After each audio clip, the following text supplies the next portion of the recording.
beach at Lawn, southwest of Melbourne. Patricia Fiano reports. Police say 3 young men were body circled when one of them began to struggle in the ocean around 6 p.m. last night. The 2 others tried to assist, but all 3 found themselves in difficulty. Police say they all made it back to shore but collapsed. An off-duty doctor, police and search rescue performed CPR and provided first aid until paramedics arrived. But police say a 19-year-old man from St. Albans in Melbourne's northwest died at the scene, while another who body surfaced was airlifted to hospital in a serious condition. The 3rd young man was conveyed to a local hospital for treatment. Two of the biggest names in the Sydney to Hobart yacht race will return this year, but last year's overall winner won't have taken part. Lucy McDonald reports. 109 yachts will set sail in Sydney Harbour at 1 o'clock this afternoon. Heavyweight and cast line honours winners Comanche and Wild Oak 11 will return to the race for the first time since 2019. However, last year's overall winner Ichiban won't be competing, missing out on a possible historic 4th overall win. 6 Tasmanian boats will compete this year, including 2018 winner Alive, which is one of the main contenders for overall handicap honours. That's the latest ABC News. You can get news updates at any time at our website, abc.net.au, or on the ABC Listen app. You're listening to ABC News Radio.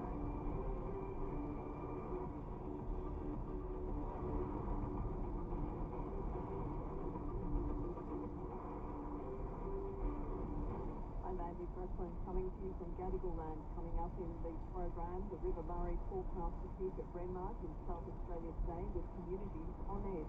I think by any measure, the communities of Riverland and Murray Lands have had an incredibly tough few months now. And King Charles marks his first Christmas as monarch. Charles for Brisbane, Melbourne and Darwin, cloudy and Hobart, mostly sunny. Eastern states have certainly had more than their fair share of floods this year, and right up to the end of this year, heavy rainfall and swelling rivers continue to devastate the community. In South Australia, thousands of homes are expected to be impacted by flooding over the next few days. The Murray River continues to rise. Joe Spotard is South Australia's emergency minister. We are expecting the peak flows to be arriving in Renmark maybe today, maybe tomorrow, even very by a small chance it could have been last night.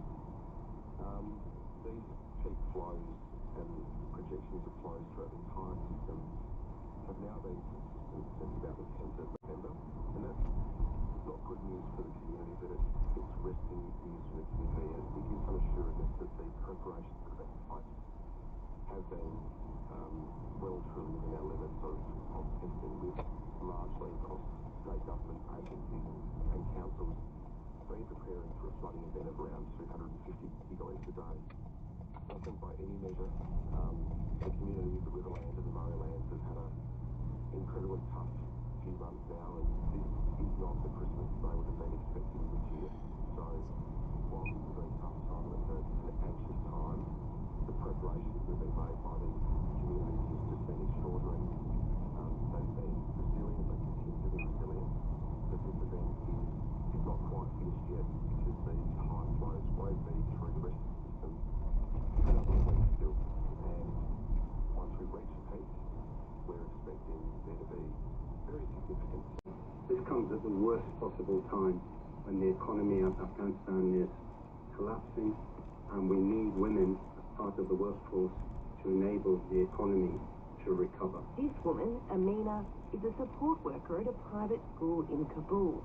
Without a job, she won't have the crucial income she needs to support her family. The Taliban are ordering women not to work. So now that I have a family to look after, how can we survive? My husband is sick, he can't work. I need to pay the bills, house rent, buy medicine. If I don't work, all the things that I need to pay for, where can I get the money from? What should we do? It's the latest in a series of measures restricting female rights and freedoms since the Taliban's return to power last year, with rules already issued in relation to education, employment, clothing and travel. Last week, the country's universities were closed to sitting in kennels in Western Australia whom we'd love to be with loving families to look after them. And what do you think are the main challenges to getting more carers on board? A lot of times animals don't really socialise very well with others, especially, you can have dogs that aren't very dog-friendly, or a dog that can't live with a cat, or a cat that's petrified of a dog, or, similar. And fosterers tend to be animal lovers, and so they do often already have pets, and so sometimes that can be a barrier, but not always. Also, a lot of people think that they just would not be able to foster because they would absolutely fall in love with the animal and never be able to give it back. But our experience has been that if you go into a fostering situation knowing that it's going to be, once this person gets back on their feet, whilst you still do get attached to the animal, it is much easier to give them back. Is it possible to say what the average time hosting an animal might be? Yeah, I would say on average around 3 months, but we have had them for up to 6. But around 3 seems to be the average time for a pets in crisis animal. It would be difficult to let it go after that period, but I guess... It's all about the mindset. When I started working at the RSPCA, everybody who knew said, right, that's it, that's the end of it. You're going to have 700 animals at the end of your tenure. But so far I've managed to resist. I've gone into the right mindset.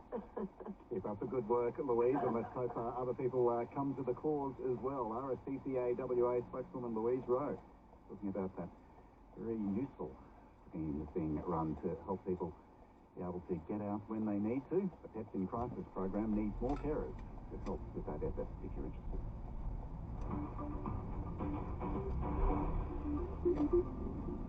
6 people have died after a passenger bus plunged off a bridge into a river in Galicia in the northwest of Spain. The river's strong current and high flow due to heavy rain hampered efforts to retrieve the bodies. There were 2 survivors, the driver and 1 passenger, as the BBC's Sergi Scada reports. The accident took place on Christmas Eve on a road in a small town in Galicia close to the border with Portugal.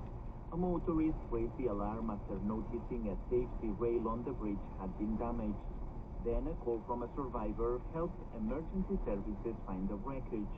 But strong currents due to heavy rains hampered the rescue operation. The mayor of the village where the accident happened, Jorge Cubela, describes the incident as a big misfortune. It was a line bus travelling from Lugo to Vigo. What we know is really what we see. The bus fell into a river from a 20-metre high bridge. It is a tragedy. Emergency services recovered 2 bodies near the accident site, while 4 others were found in the river later on Sunday. According to local media, people who had visited loved ones in one of Galicia's prisons were among the victims. The rescue operation around the bridge has now finished, and engineers are looking for a way to safely recover the bus from the river. The cause of the accident is not yet known, but local authorities believe the poor weather could have played a role. That is the BBC's Sergi Scada reporting on the problem in Spain.